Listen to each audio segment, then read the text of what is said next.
everything is questioned. Head and heart full, falling asleep. Purification, truth. I believe this would not be quite like that, but a rise toward perfection.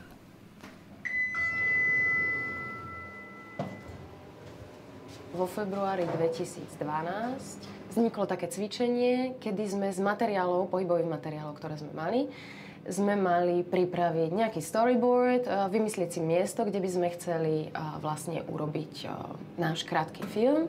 Za týždeň sme natočili 6 filmov, krátkych filmov.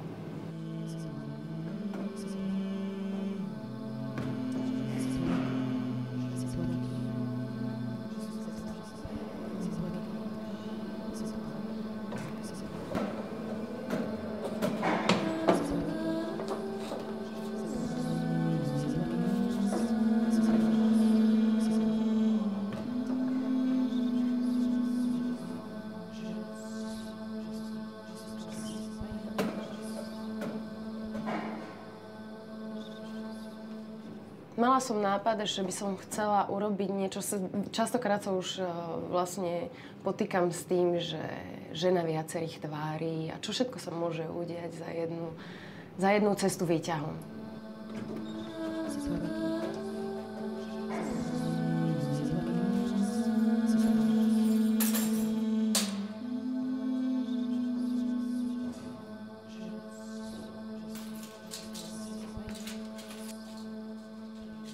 Je to možno obmedzujúce a na druhej strane je to výzva, pretože práve samozrejme s tým boli trošku problémy, pretože veľa materiálov sa vlastne muselo úplne skresať, ale zase to bolo veľmi zaujímavé, pretože všetky tieto trošku ako keby pohybové, tanečné, ani si nedovolím to nazvať tanečné materiály, skôr pohybový materiál,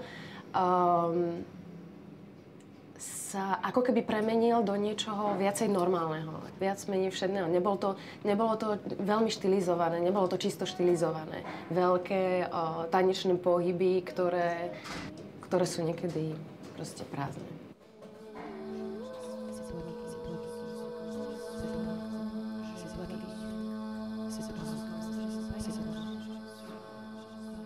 Na konci nie sme si istí, či sa to naozaj stalo, alebo sa to nestalo. Ale to už nechám na interpretáciu každého. Je suis comme je suis. Je suis comme ça, je suis pas une autre. Pas une autre. Je suis comme ça, je suis pas une autre. Pas une autre.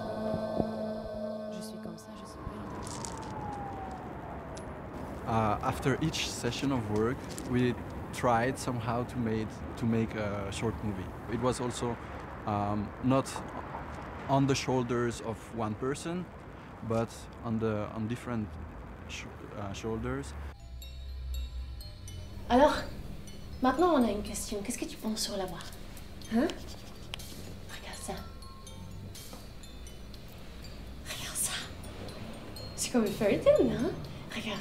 Même je suis pas sûre si blanc ou crème, parce que tu vois la crème ça peut être super joli, mais blanc c'est comme la Blanche-Neige.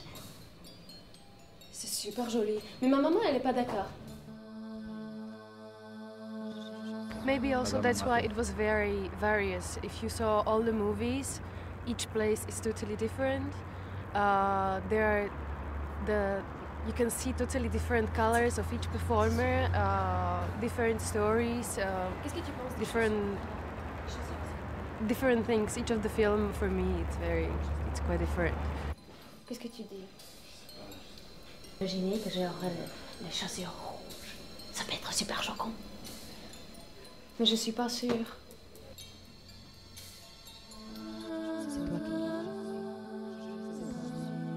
The idea was more the one of an exercise somehow.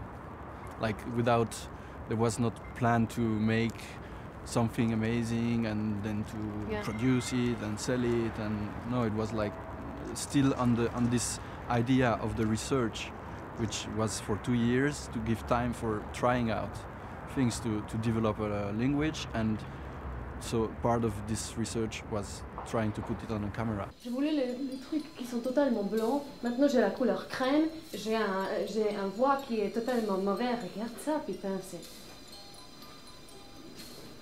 Voile, on dit voile.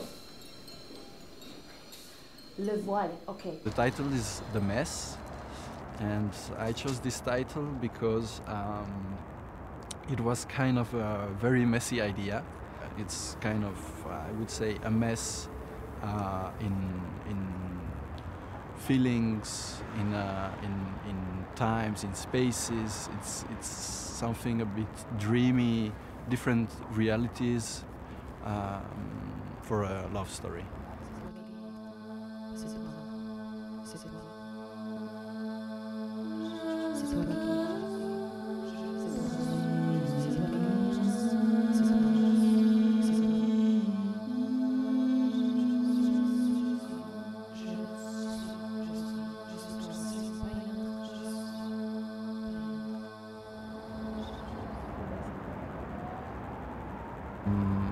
With the camera, it's more subtle.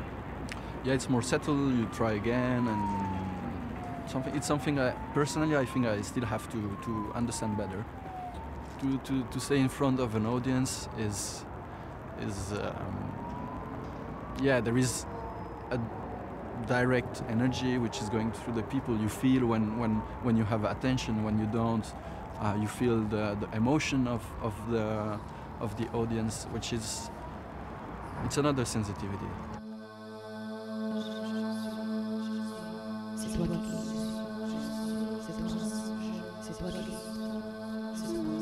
In a theater, you see something as a one piece, but in a camera, actually, even when we are making the films of our performances, sometimes with the editing, actually, you pick up, when you have few cameras, you pick up the best moments or the details which maybe the public even didn't see really, but you can catch it, and it's amazing because somehow you can let them see something what they didn't remark.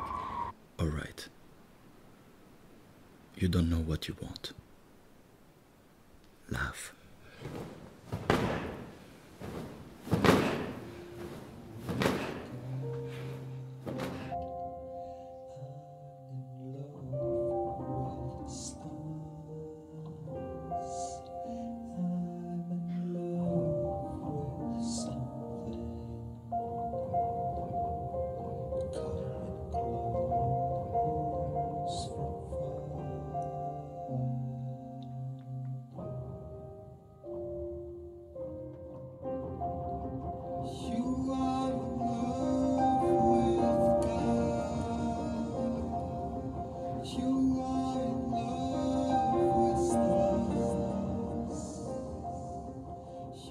Úplne prvý impuls k tomu predstaveniu bol veľmi prozaický. Jednoducho som narazil na knihu s rovnakým názvom, Animal Inside, od Laszla Krasnohorkaja, čo je maďarský autor, a tú knihu spoločne robil s nemeckým maliarom Maxom Neumannom. A ja som skôr chcel naplňať v tom predstavení nejakú esenciu tých obrazov, jednak ktoré sú zachytené v slovách a v tých malbách. Až v nejakom ďalšom pláne som možno riešil nejakú výpoveď alebo zmysel tých vecí.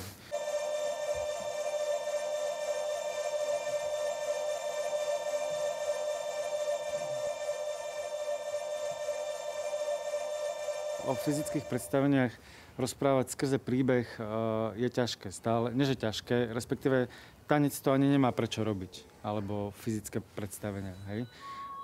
Pretože rozprávajú abstraktným jazykom. Tanec rozpráva cez energetické toky. Čiže možno všeobecne rozprávam o tom aj kvôli tomu, že nechcem tú výpoveď nejakým spôsobom zaškatulkovať do jednej možnej verzie. Ja vo svojich predstaveniach po väčšine vidím už v momente, keď ich robím, veľmi veľa interpretácií alebo rovín.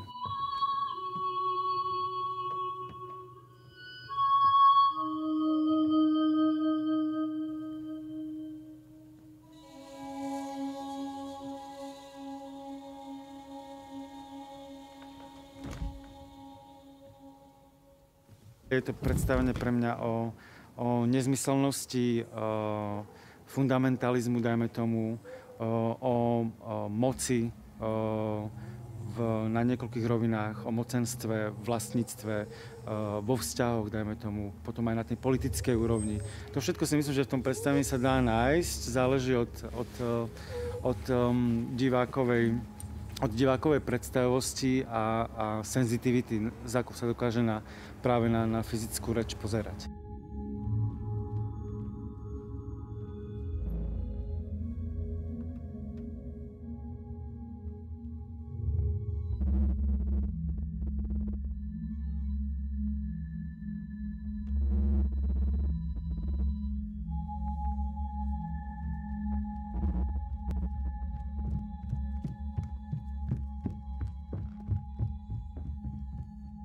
Jednoducho povedané, je to o zvieratách v nás, v akýkoľvek podobe si to vieme predstaviť.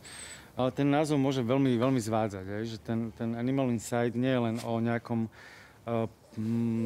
povedzme, že sú to nejaké naše temné stránky, alebo podobné veci, alebo niečo, čo nevypustíme. Ale zase na druhej strane aj áno. Sú to skôr možno také tie momenty, ktoré nás niekedy aj bohužiaľ tlačia do pozícií zlých ľudí, dajme tomu, ako napríklad tá politická moc. Ja tam mám jeden výrazný obraz v tom predstavení, ktorý považujem za najsilnejší v tom predstavení a ktorý práve vyjadruje to mocenstvo.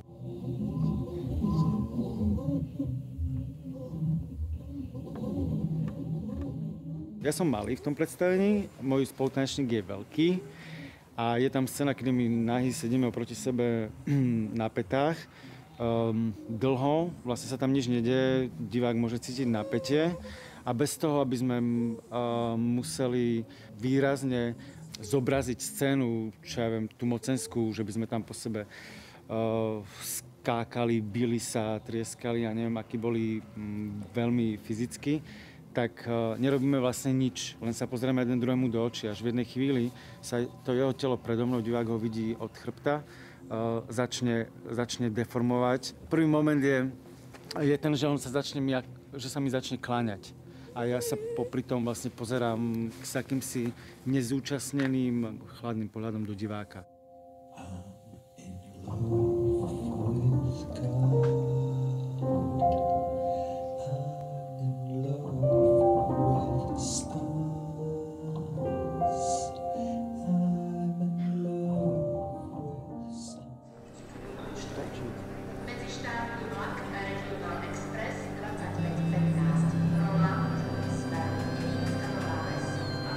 Videli sme dolu mesto i žravé zore, videli sme miesto Petržalky more.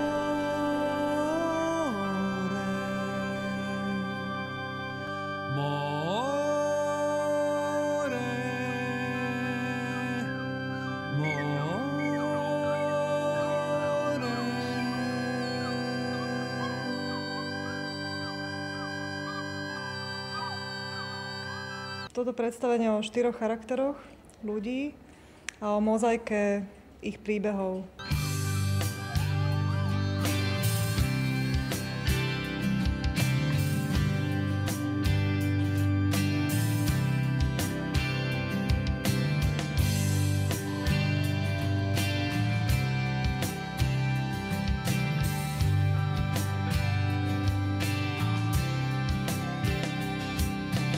Nie je to prioritne nejaké príbehové predstavenie, je to proste abstraktná energia. Kopca po kockách, do kopca bez konca, do kopca po kockách.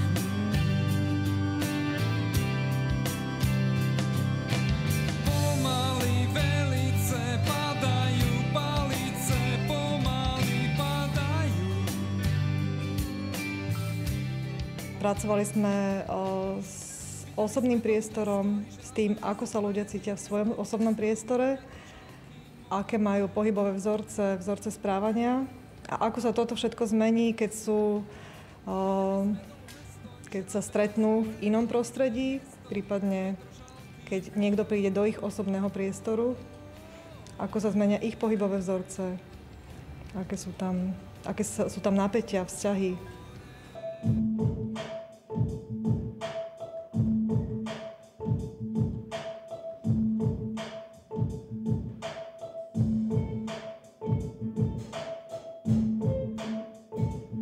Pri prvom sedení sme sa vlastne rozprávali o tom, že ako vlastne sa kontrolujeme vo svojom osobnom priestore, doma, v domácnosti, na ulici a aké priestory vlastne sú pre nás niečím takým také, že rušivé, ako sa správame v spoločnosti, ako keď sme úplne v kľude.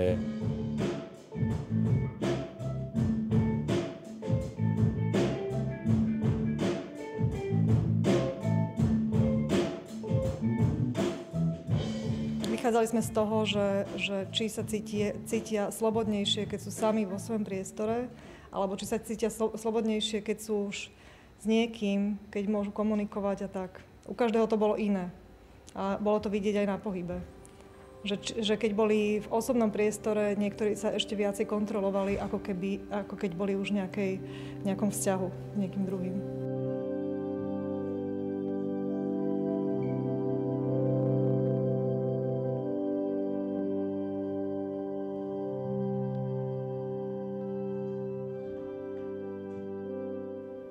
Podľa mňa je to aktuálne v tom, že je to civilné. Chceme, aby to bolo civilné, aby čo najviac, aj keď je to teda divadlo, ale nech nemajú ľudia pocit, že je medzi nami bariéra a medzi tými divákmi. Aj keď sa to zdá. Akože sme ju tu postavili, ale na to, aby sme ju rozobrali.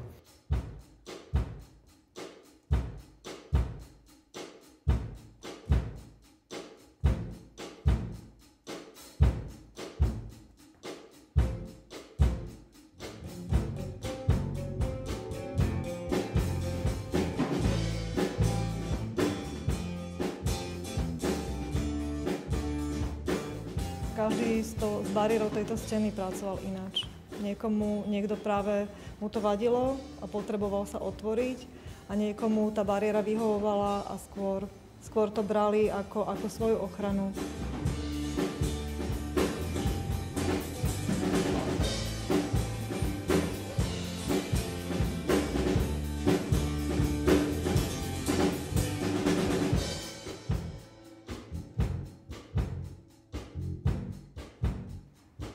Nie som ja ten, ktorý odkrýva tú stenu.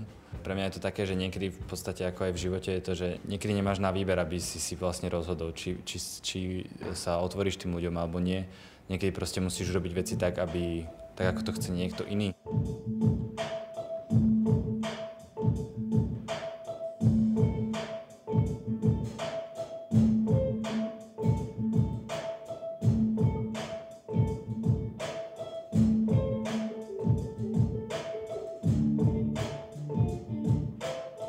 Myslím, že toto je špecifickosť vlastne tých performatívnych umení, tá jedinečnosť a keď ešte môže prísť aj v ďalšej zložke, ako je hudba, po prípade v svetle, tak je to, myslím si, že to je tá tendencia, kam sa to súčasné umenie možno posúva, k tej ľudskosti, fyzičnosti a prírodzenosti.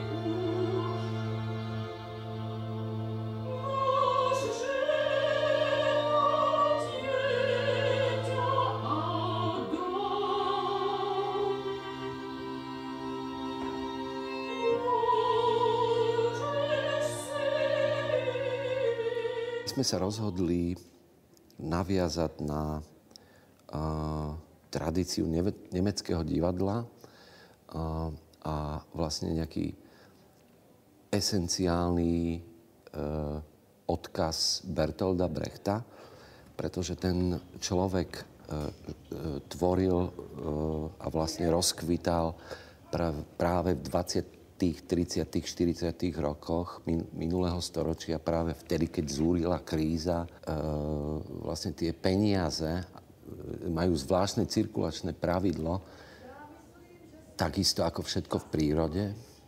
Zaujímavé, že aj tie peniaze.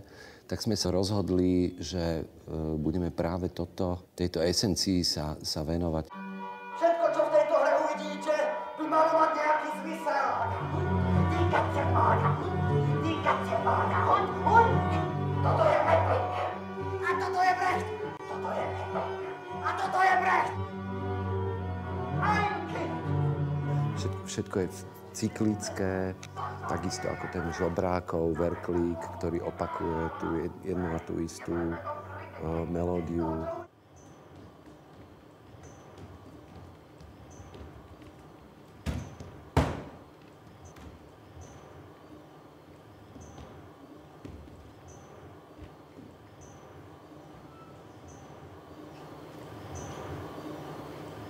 Vieš si predstaviť, koľko je s tým roboty chodiť do roboty? V tejto hre sú vlastne permutované 3 možnosti. Áno, nie a možno. A potom sú už len zbytočné otázky. Vieš si ty predstaviť, koľko roboty nechodiť do roboty? A vieš si ty predstaviť, koľko je s tým roboty nechodiť do roboty? Akú máš robotu? Nemáš robotu. Ty máš robotu a nemáš nič iné na robote. Idem do roboty. Pre mňa štilizácia je úplne jedna obrovská studnica, z ktorej môžeš brať a brať a brať a stále máš nové a nové veci. Začalo to vlastne chôdzou, že vyberme si chôdzu, ktorá by mala byť a dostali sme pripomienky taká. Čiže tá štilizácia je pre mňa fakt taká studnica, kde prídeš, dostaneš tie limitácie, vybereš si a už len vyskúšaš a hráš sa. To je to najpríjemnejšie na tom začiatku. Potom už, keď to musíš držať stále tú štilizáciu, to už je trošku ťažšie, ale zase to ťa aspoň posunie niekde ďalej.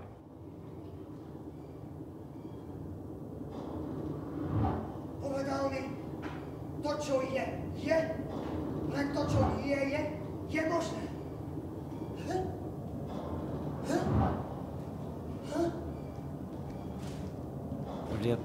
Ja to mierne sa priznám, že ma to zase skôr zväzovalo. Akože nemal som tú studnicu nápadov, skôr ma to zväzovalo, že som musel byť štilizovaný a že som si nemohol dovoliť byť ako keby štilizovaný tým iným spôsobom, takým tým hereckým, že si môžem texty zmeniť alebo nejak sa si pohyb spraviť, jak zacítim, alebo výsť partnera.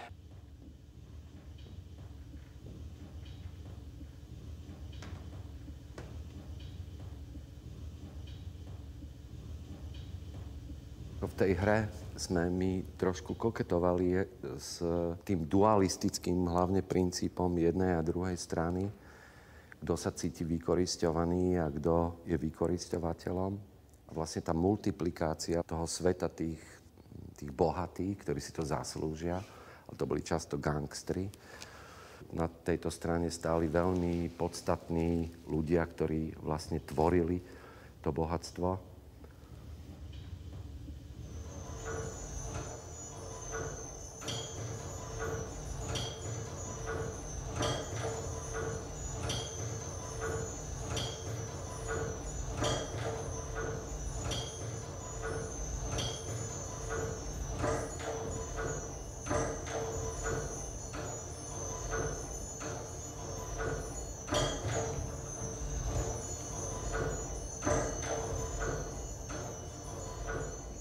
Keď si pozriete tieto objekty, kde je na jednej strane továreň, popisne a na druhej proletársky domček a spájajú sa, tak je to niečo veľmi, veľmi zvláštne.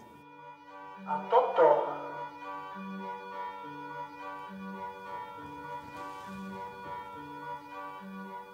je kontrola.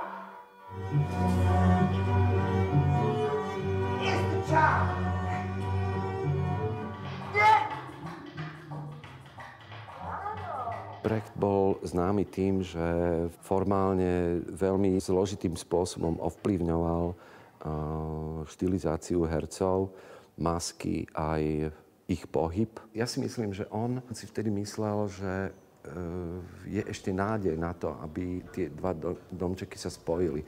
Teraz to už nie je možné, teraz je to oveľa zákernejšie a toto je ten apel.